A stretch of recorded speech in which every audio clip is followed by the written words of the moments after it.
So I just tried doing a cast then. And my fucking microphone just fell off its arm. But there you go, we fixed it. And I've swore immediately, so there'll be no monetization. But you know what? We're just going to roll with it. We're just going to roll with it. I don't even care anymore. I need not the shekels, I need the glory. Yes. Cry is playing the XV8 today. And he is once again against Mostafa. This time Mostafa is playing as the Hive Tyrant, who I must admit I think must stomp Tau. But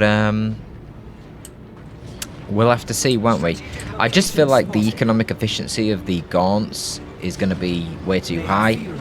And especially when you amplify that with the damage resistance that you get from Synapse from the Hive Tyrant. You can't even really go drones against the Hive Tyrant because he's already got Synapse, which makes him going Raveners feel even better. Just look how tanky he is, man. That was Fire Warriors and the XV8, which are relatively speaking two very high DPS guys. And they just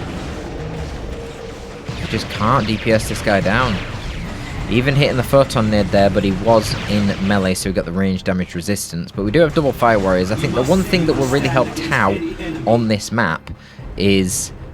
Well, being on this map is what I mean. I think they will have a nice advantage on this map, because the distance from the base to the mid is not that high. So it helps ranged units on maps like that.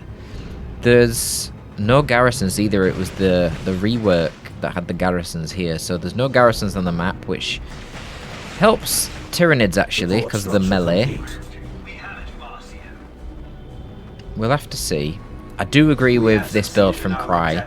Ironically, you might think that the Photon Nade and the faster movement speed will make Pathfinders better against melee. Not really the case. They're just too slow.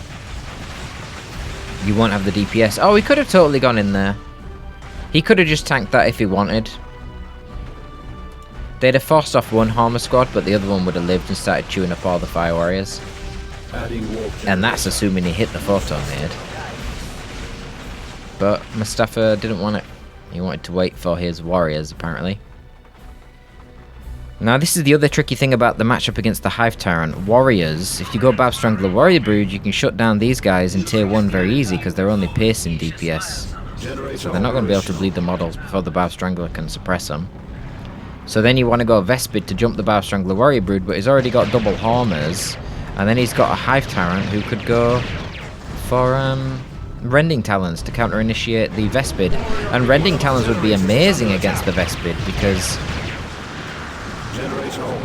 Vespid are only light infantry, so the Rending Talons doing very high damage that's normal melee would be very strong. We see some drones coming out for Cry, setup team. A little bit of miss micro there, let the Harmers get in on them. Might want to consider picking up the Flamer, deal some extra damage to these Gaunts. I do think its DPS is slightly undertuned at the moment for the cost. Bioplasma, but it misses. It only hit the back drone, not the front drone. So not ideal. But hey, they got the Gem Bash. Warriors force off one of the Fire Warriors before killing a Fire Warrior. And they themselves do not lose any models. Okay. Fine. Pathfinder's going to move in, get the decap on the natural.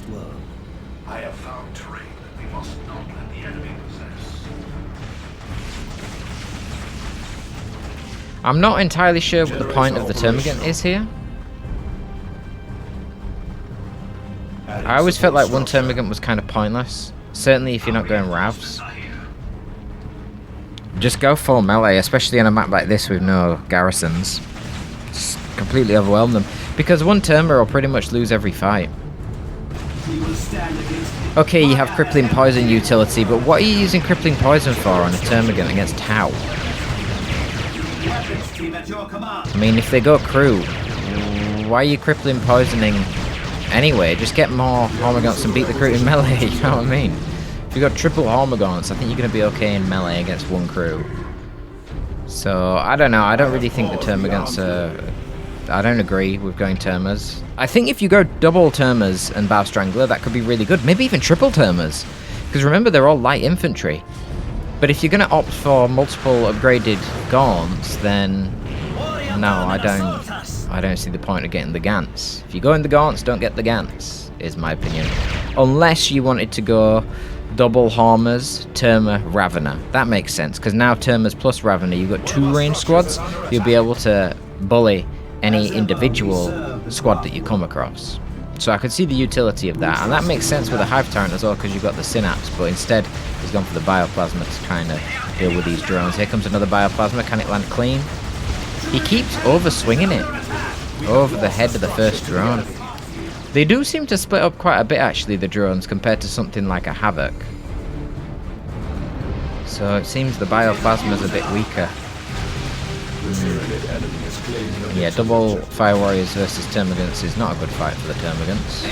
I think that one was predictable to all of us.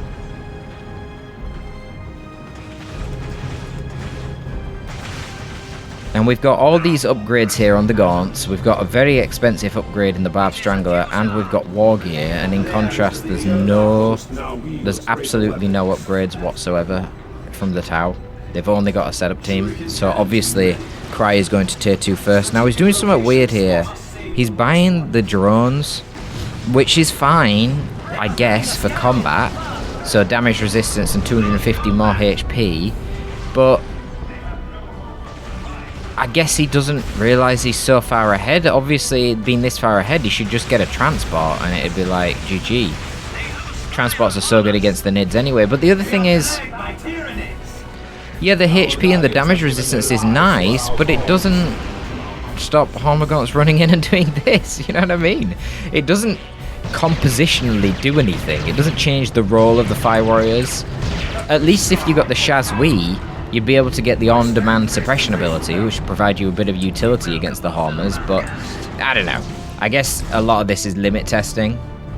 So, going for a broadside battlesuit now as well, which, well, I think it's really good on this map, that's for sure. Other than that, I don't know. I don't suspect it's super good against Tyrannids. I think the Narlock would be amazing. As soon as you get your pulse rifles on your Fire Warriors, you can actually kill the Warrior and Venom Brood from afar quite easily. And so, I don't know, the Narlock seems amazing because it protects them from melee, and it just tanks the Venom Brood, which you punish with the pulse rifles. You can also zone out the Venoms with your drone squad.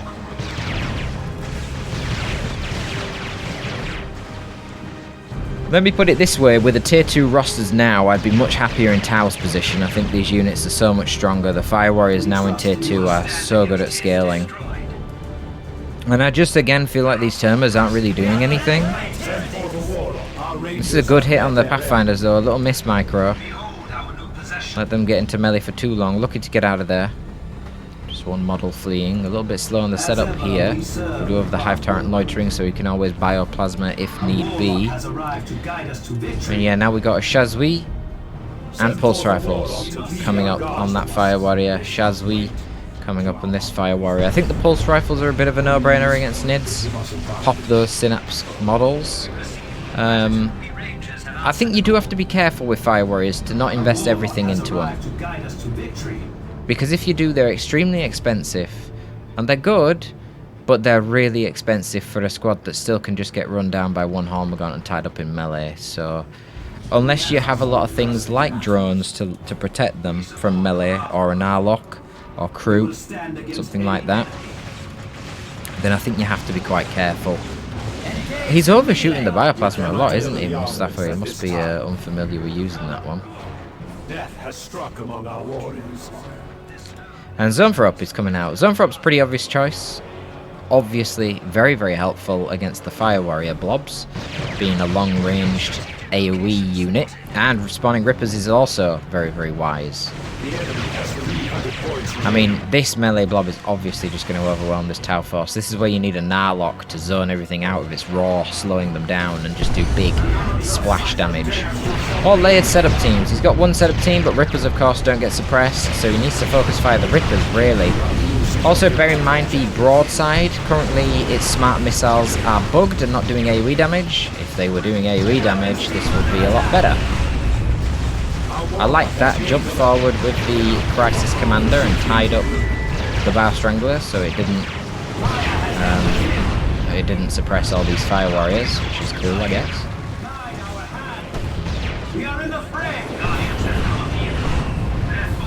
Yeah, the Zenfrop gets a little bit too close, really.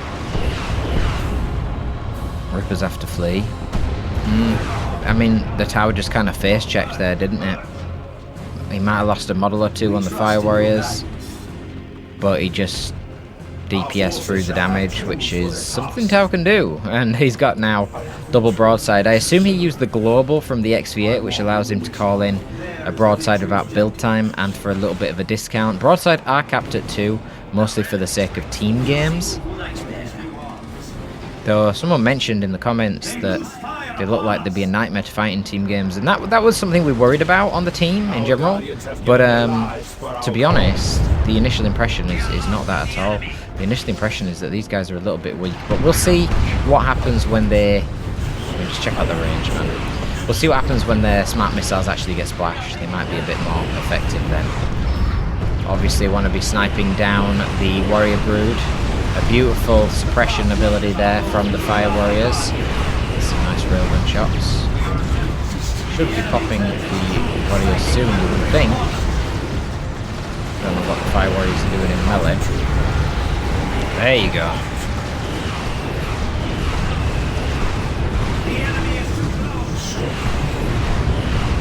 There you go.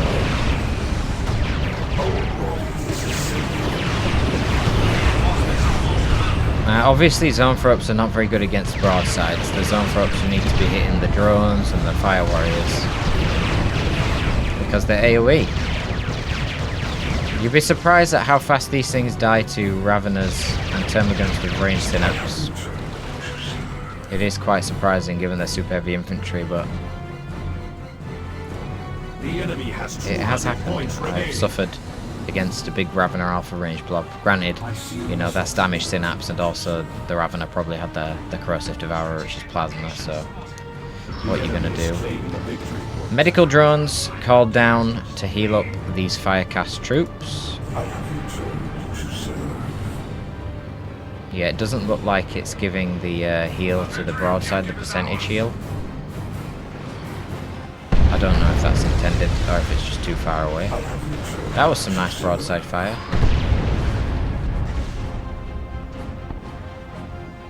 They're a little bit inconsistent against infantry, which is something that people have complained about.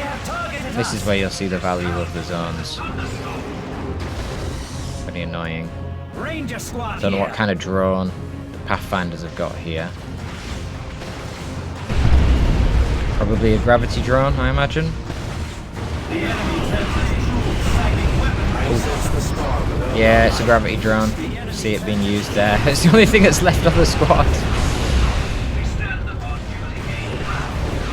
Gravity drone can just snare an enemy squad. And you can combine that with the photon grenade after. I mean, wow. Wait, what slowed down this broadside? He looks really slow. Why is he slow? Well, I don't know.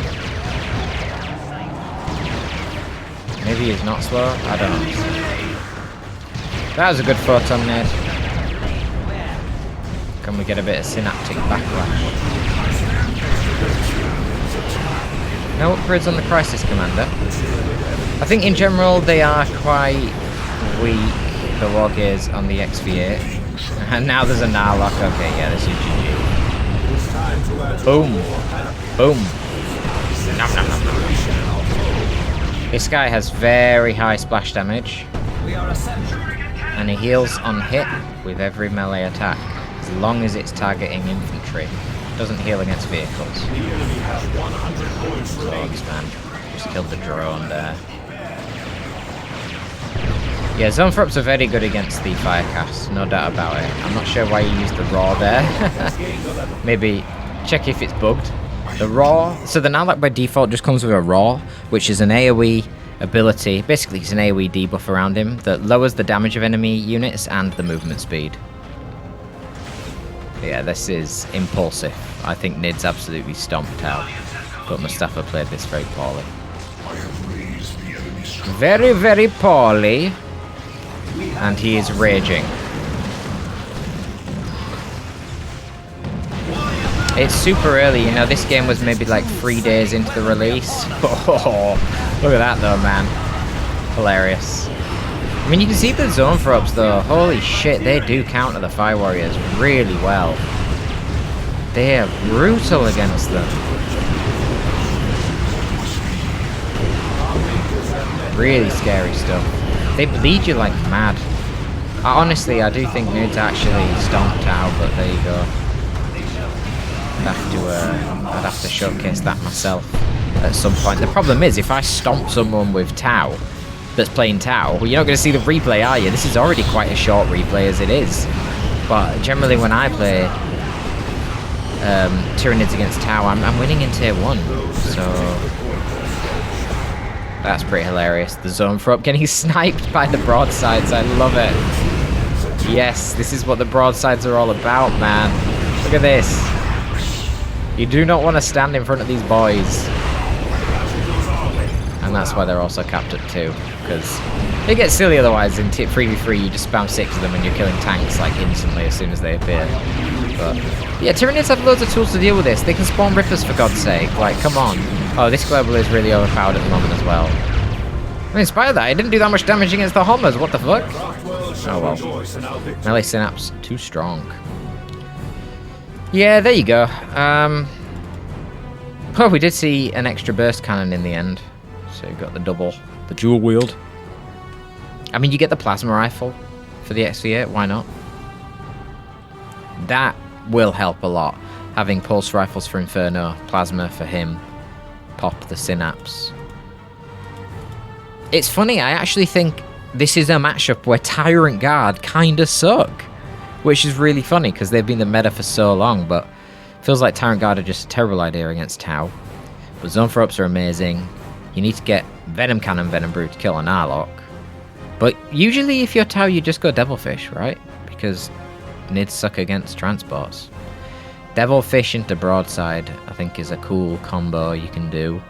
If you've gone setup team in tier 1, I think you should always get 1 setup team against the Nids, maybe even 2, depends on the build they go for. I think if they go for something like Mostafa did here, you could go for double setup team and that would be very strong. Otherwise, you might want 1 setup team, 1 crew. Or just do the fast tech like Cry did into the Devilfish, but I feel like Mostafa was just misplaying because I don't think you should get away with just 1 drone and 2 Fire Warriors with no upgrades against Nids in tier 1. That's like skill diff. Anyhow, that's going to be all for this one, folks. Hope you enjoyed a little bit of Tau versus Tyrannids. TVT. Torpid signing out. All the T's. Okay, folks, so we looked at that previous game with Mostafa saying that Tyrannids are absolutely useless against Tau. Now we're going to have another game and see how it goes. I don't know who is going to be the winner in this one, but I'm hoping that Floid is going to come out and show us some better Tyrannid gameplay. Okay, he's literally just going mass homers, which is going to be pretty funny on this map. Good map for mass homers, because guess what? Calderis Refinery, no garrisons. And we have the Ethereal. I suspect I will have showcased this guy a little bit in the IG sort of games, but here he is again. Finally getting the Ethereal replays in right now. So a very, very weak hero with only 550 HP. Oh, I don't like double Pathfinders with the Ethereal. I think you'll lack DPS and you'll not be able to kill these homers fast enough. So that is one thing I'm immediately knowing. But yeah, very weak starting hero in terms of combat capabilities, but he passively increases the HP of nearby units by 10% and the damage resistance by 5%. Then he can turn on a toggled ability. Look at the DPS from those Fire Warriors. Pulse Carbines for the win. Can he hit the Photon nade with his Pathfinders to slow these homers down? Okay, well, the homers don't want that juice. They want to get out of there. Yeah, so the Ethereal has a toggle ability which amplifies that passive effect, essentially. It adds an additional 10% damage resistance and 10% max HP buff. So in total, if you stand near the Ethereal when he's using that toggle, nearby units will be getting 20% more HP and 15% damage resistance passively. And you'll notice it, they will be very strong, particularly if they're in cover, firefighting. But to be honest, he has some very good synergy with the melee units as well, because it stacks with stuff like melee resist, and it ends up making them very durable. But he is not a very good fighter. 550 HP and only 28 or so melee DPS by default. You can see he's not even killing a Hormagaunt here. Though these Hormagaunts do have the adrenal glands, and that was a very lucky special attack from the Hive Tyrant. He better get out of there. He might even die. Not having the Ethereal near your troops is not ideal in the early game. Oh my god, he died already. Okay, this is bad. So they're trading farms and just going to build a power node over there for Cry to get a bit of power income. No power income yet for Floid. So Cry is gone for the Crew, which I like. They heal on model kill, which makes them good against Hormers because they've got a lot of models, and they power melee, which also makes them good against warriors. So yeah, very good unit against the Tyrannids, especially if they go for melee. But as usual, you don't want to fight solo against multiple Hormers. Like, even upgraded Banshees will get wrecked by double Adrenal Gland Hormers, so you got to be careful. But they can 1v1 basically any Tyrannid squad, which is the real value. That gives you a lot of tactical options on the sidelines that, yeah, you'll miss if you don't have it. And this is kind of the problem with the Pathfinders as well. Whilst they are faster than Fire Warriors and cheaper and have a snare, they just don't do the DPS. 28 DPS compared to 49 is a big difference. They just do not do the damage to force off the Hormers. So yes, it's another squad that the Hormers have to tie up, but you could just get two Fire Warriors instead of two Pathfinders, and you'd have the same numbers of squads. Obviously, that's a bit more expensive in Rec, and you're not as mobile, but you'll actually do damage that way. So I think it's counterintuitive, because we've seen SM for so long, and against a melee build, you wouldn't go 2 Tacs. That'd be silly. You'd always go 2 Scouts. But Tacs cost a lot more than Fire Warriors, and they don't do the DPS that Fire Warriors do, because the whole point of Tacs is they're tanky. They have way more HP than Fire Warriors, and they're heavy infantry. So yeah, against melee, actually Fire Warriors are much better. And then compared to Scouts, Pathfinders are inferior. A Snare is nice, but it's not the sheer DPS that Scouts can do up close with shotguns, and it's certainly not knockback either. But here we go. We've got the Honor Blade now for the Ethereal. Unfortunately, I believe this is bugged at the moment, and it's not doing full damage. But what it is doing is buffing the HP regen of nearby crew, or any allies in fact. And with that constant HP regen boost, and damage boost as well, I believe. Yeah, so every swing gives you 5% more damage to your nearby troops, and regens the HP of all nearby models by 0.5. And that, combined with the HP boost and the DR boost there, from the Ethereal's passive and active ability, made the crew extremely tanky. That said, the bug at the moment is I think someone may have forgot a 0, and this thing, instead of doing 50 DPS, is doing about 5 DPS. I wish we could see. So he's going to get a melee hit here, so you'd expect this to do quite a bit. I don't know, it looked like it did damage to me. I'm not sure. Maybe that was just the marker light with the Fire Warrior shots? I'm not sure. Oh, and looking at that there, no, that looked like it did like 50 damage as well. But then again, it's power melee, so it should be doing even more than that. I don't know. I have to test it in isolation. It's very hard to tell if it's doing full damage. I've heard it's doing way less damage than intended. But at least the on-hit effect is triggering. And yeah, in a big melee fight, that extra damage and HP regen is going to be vital. So obviously the counterplay is quite simple. What do you think you do, guys? If this motherfucker is healing all of his troops around him, boosting their damage, giving them more max HP, and giving them damage resistance, but he's only got 550 HP, what do you think you do?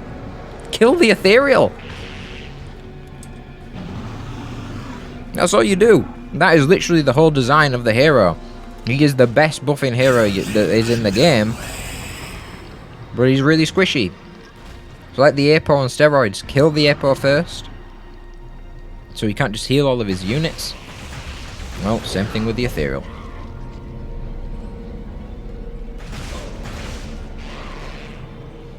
Well, the photon nade doesn't last that long, does it? Maybe it could last a little longer.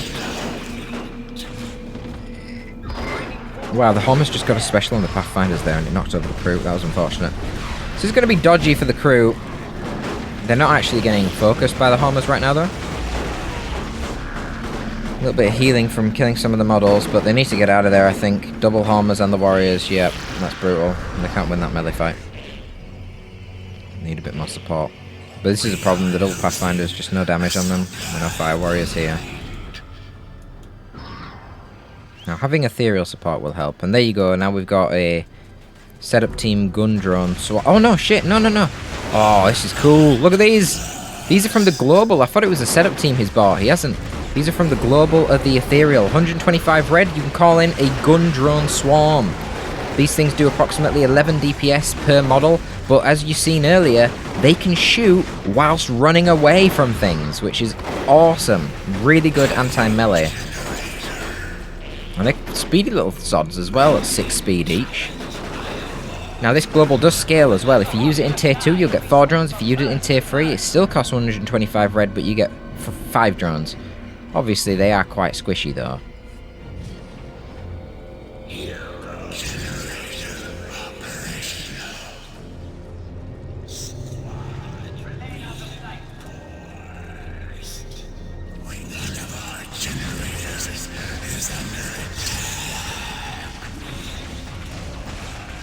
You'll have to bear with me, guys. I'm eating some breakfast here whilst casting, because I'm working a 10.5-hour shift and going to the gym today, and I still want to get some YouTube casts in to showcase this shit.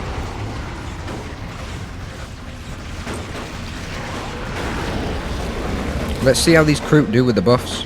There's no DR from the toggle ability there. It finally came in. Oh shit, he's got tier 2 already as Cry. No, wait, what was that?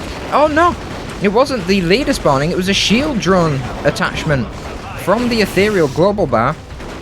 75 red to add a shield drone model to the squad, buffing their damage resistance passively by another 15% and adding 150 light HP, light infantry HP. So they dispatched the warriors there, and the Homers are focusing on the Pathfinders. The shield drone that got attached did go down, but I think the Kroot Shaper has spawned in now, who does 50 DPS per melee and increases the damage. Not the damage, fuck me. The HP of everyone else in the squad. Oh, the Ethereal did get slain though, in all that melee combat. Oh wow, he's going for the Mantle of Unity. So that is actually a very big loss. Fire Warriors here. Is that the DR drone they've got? Like the actual one that you buy, not the one that you get by the Global. It's hard to tell, I suppose. But a good pickup, the Killer Homer. The Kroot do get out of there. Very lucky it's the Shaper that's alive. All the normal models getting killed. So, I don't know, they did okay, didn't they? But they didn't do amazing. I guess this guy going down a bit early was a problem.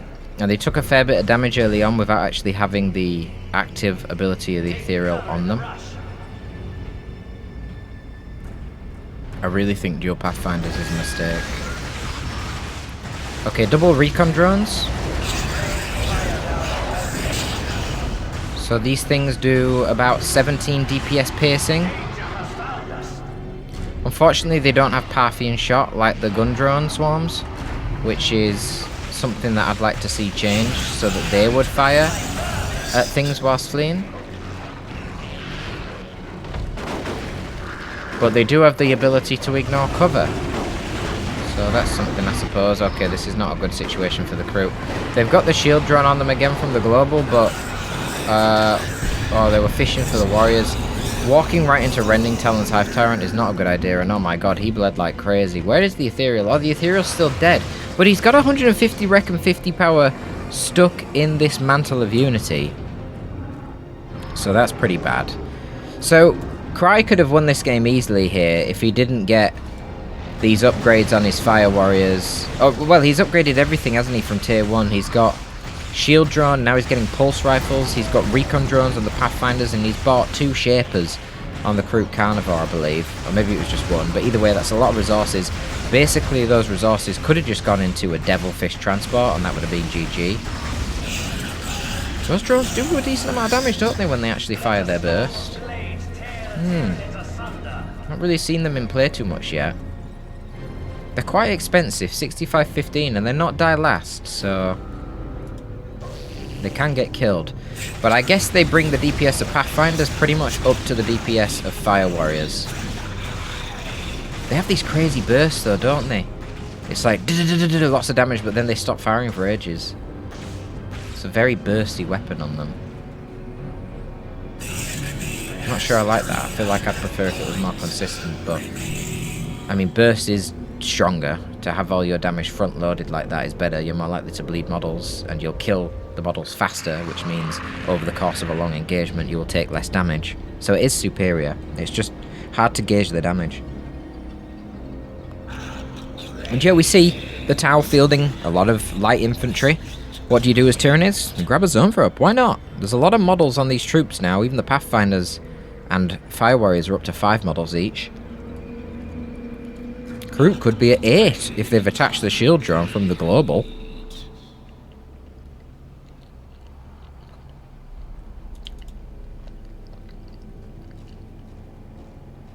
Okay, so here we go. Very expensive tier 2 war gear. I think I actually... Well, to be honest, I think it's bugged in many ways at the moment, unfortunately. But the plan is to move it to tier 3. Oh yeah, look at that recon drone damage. That's not bad. Not bad, that. When it does fire, it's not bad. I just wish it would fire whilst you're fleeing, as you would expect a drone to. Just like the gun drone swarm. Might be a good time to get another gun drone swarm here. Those extra 4 models of 11 DPS could be handy. Against all this melee. Rippers obviously are an obvious choice against Tyrannids and something you really need to be spamming. Sorry, not against Tyrannids, you know what I mean, against Tau. Too many T's.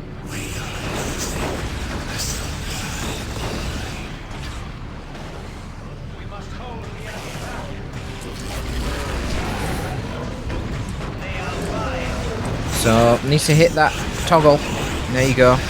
More HP and more damage resistance. You can see the zone throbs there, not doing much to the crew. What are they focusing on? The melee? Well, they are focusing the crew, but they are so resistant. Holy shit. But yeah, it's obviously too much. The problem is you just can't DPS through this right now, and he's got very little control. The recon drone is a good DPS boost, but it means you're not getting the gravity drone, which in turn means you're not... God damn it. That means you haven't got a control ability. I was just going to say, so he needs something like a Greater Narlock, which would have an AoE slow. That would be very, very useful. And then obviously this thing does tremendous amounts of melee splash damage. So this makes sense, especially if you're going for recon drones. So you've gone for more DPS in your Pathfinders and not control. Well, that's fine. And your Narlock can do the controlling. So back to the Mantle of Unity. What it basically does is improve the passive to give you, the most crucially, extra damage dealt, but also extra DR. And then it also increases the toggle to make it even stronger, more max HP, more DR. So in total, if you have the toggle on with the Mantle of Unity, any nearby troops will be doing 10% more damage, have 30% increased max HP, and a 25% damage resistance boost, which is obviously phenomenal given it could potentially affect your entire blooming army. But again, the solution is kill the Ethereal. He's still only got 700 HP. I think this is providing accidentally 2.5 HP per second regen, which is kind of mental. But still, he's not that high on max HP. But yeah, the Narlock will just sort of wander around at the moment, and oh, Ripper's getting eaten by some crew. That's a fun time for them. The Narlock will just wander around and dissuade the Rippers and Hormagaunts from engaging. But the Raw ability on it, it's got a decent radius around it, and it will slow the nearby troops that it affects as well as lower their damage. So really, you need to save this for when all the Hormers and Warriors are blobbed. Raw on them. Lower the DPS, slow them down. Oh, we've got double Tyrant Guard. Remember, of course, Floid is playing the Hive Tyrant, so he can get 2 of them quite quickly using his Global Bat to summon one just as the other is built, and I think that's what he did. You can see the Inferno damage from the Pulse Rifle Fire Warriors there, doing some good damage, but the Narlock is going to do huge amounts as well. And he will heal on hit, I believe, because it's super heavy infantry. Yeah, he is. That's a very strong Tyrant Guard counter there. And of course, crew. They are power melee. They will do good damage to the TG, but they will not be able to solo it because of the splash damage. But right now, Floyd doesn't have a counter to the Narlock. He needs to get some Venom Brood. Nom. That's a dead Hive Tyrant. No, the Narlock turned around! Oh no, he misclicked. Oh god, and it's too slow to pursue. That's a shame. Crew should just go chase off that zone for up. Yeah. Nothing can kill this Narlock because it heals every time it hits something that isn't vehicle armor. And you can see the Tyrant Guard is badly losing that duel. Badly losing that duel. Oh my god. Absolutely wrecked. This is not a good choice versus the Tau. I think Death Spitter, Venom Brood are very good. I think... Oh, there's the Raw. Look at this slow. Oh, it doesn't last for a long time, does it? Is that the VFX or is that just the duration? No, that's not a good enough time. I wonder if that's bugged and is not lasting long enough. Fuck, I should write this down. This is the other thing I discover.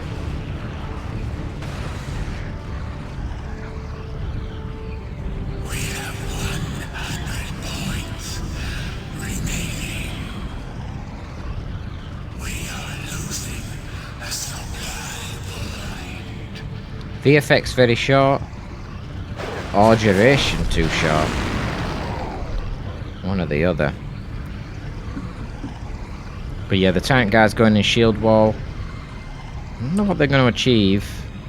Oh wow, Cry's going for a hammerhead. The problem for Floyd is he's so far behind on VPs right now. 81 VPs ticking down is not ideal. And now Cry is tier 3. So he's going to call down a gun drone swarm and he gets 5 of these things. Which is pretty nice given it's free.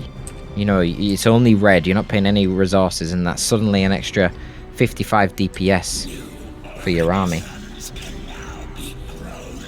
Now just bear in mind, these things are actually considered a bit underpowered at the moment, and the reason why is because they actually have damage fall off. So if you fire at max range with them, they will not do full damage, they'll only do about half. Maybe even a bit less. So you have to get very close to get that full 55 DPS, but still, the fact that they can shoot whilst fleeing makes that quite easy. As you can see right now. Tyrant Guard's not really caring though about all these silly little pulse weapons and their piercing damage. But they do care a bit about the ion cannon there from the hammerhead at the back. So the ion cannon is basically a stronger tank auto cannon. This is a big melee flank. I think he needs to deal with this melee. All the infantry, small arms needs to focus on the melee infantry, not the Tyrant Guards. If only there was some Venoms at the back here, the Narlock would actually be under pressure. Narlock is actually taking a fair bit of HP though, and the Hammerhead got way too frigging close. What the hell? The Hammerhead's just getting eaten by the Warriors right now. Not microed well at all by Cry there. I don't know what the heck he was doing. Wow. And his Firecast troops are getting ran through. Where are the crew? Are they back at base? What the hell? Must have retreated a long time ago. Gun drone swarm got tied up. It actually retreats. I think I should probably suggest removing retreat from gun drone swarms because you can't reinforce them because that would be silly. You got them for free. Yeah. So you probably shouldn't be able to retreat them.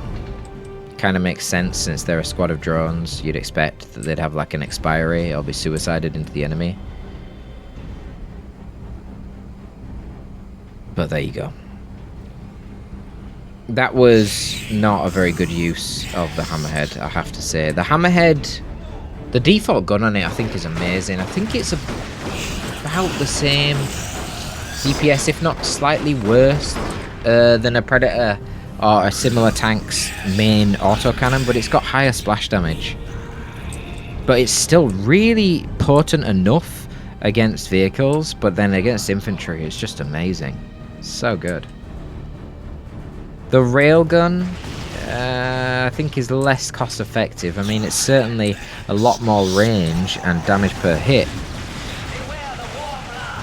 even than something like a las cannon predator, which makes sense, but it's way more expensive and it fires too slow, so the DPS is actually quite a bit lower than a las cannon predator, even though the damage per hit is higher, which obviously you'd expect from a railgun. I just feel like there's not enough firepower here right now. Seems that Rippers don't get affected by the photon nade, that was weird. And here comes the hammerhead again, bang, we've got eviscerate ability from the Croup Shaper there, stun the Hive Tyrant for a little bit, but now we've also got a Carnifex. Yeah, the hammerhead needs to focus the warriors, along with the crew. They should pop them relatively quickly, but there's a squad getting tied up there, it looks like a Pathfinder squad, getting meleeed like crazy. Yeah, okay. The Ethereal uses Tranquility, a global of his, making all these things purple. Why does it put purple around the cover? I don't know. But the whole point of that global is it stops ability uses and snares squads. And stops them attacking. Well, unless they're using melee attacks. I think. I'd have to watch it again. God damn it, you guys can, I can't. Oh, there's the railgun. Boom. Oh, it's the Thornback Carnifex as well, so it's melee. Wow. He should hold fire there. Okay, wasted the shot on the sync kill. Needs to pursue. This is where being able to call in more gun drone swarms is very handy. Bang! Look at that damage, man. Obviously, he is marked. Now, the classic problem of you try and move, and then your tank just wants to shoot the nearest thing, and he ends up firing railgun at a Ripper. Yeah, I mean, Cry kind of dropped his micro there. He didn't even really bother at micro. Just tried to face check. Fortunately for the Pathfinders, they've both lost their drone. That's the problem with their drones compared to their Shazwi leader. They're not die last. So yeah, probably should just remove the retreat from the gun drones. It's a bit silly. Treating them like this and then coming back out with such low HP. The little gun drones on the hammerhead are putting in some good work though.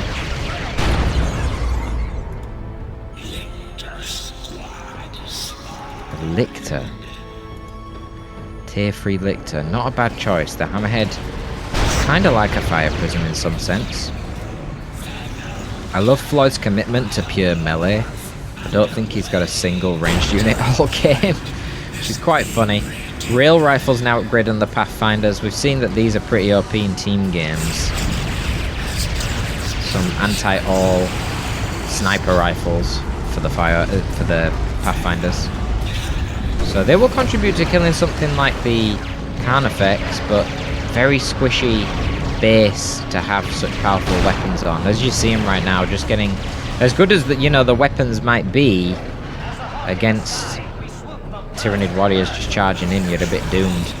There you go, that's a Pathfinder squad down. Or was that a gun drone? I don't even know. But yeah, just rolled him over with a late game melee. No setup teams there from Cry, but against Rippers it's questionable. I don't know how the Narlock really went down when there were no Venom Brood. That seems very, very odd to me. Doesn't really make any sense at all. It should be practically immortal, especially if you get the upgrade to give it 20% DR when it's under 50% HP, combining with the fact that it's healing in melee every time it bites something. That seems an obvious combo that I don't know how it died, because he only just got the Venom Cannon recently, did Floyd.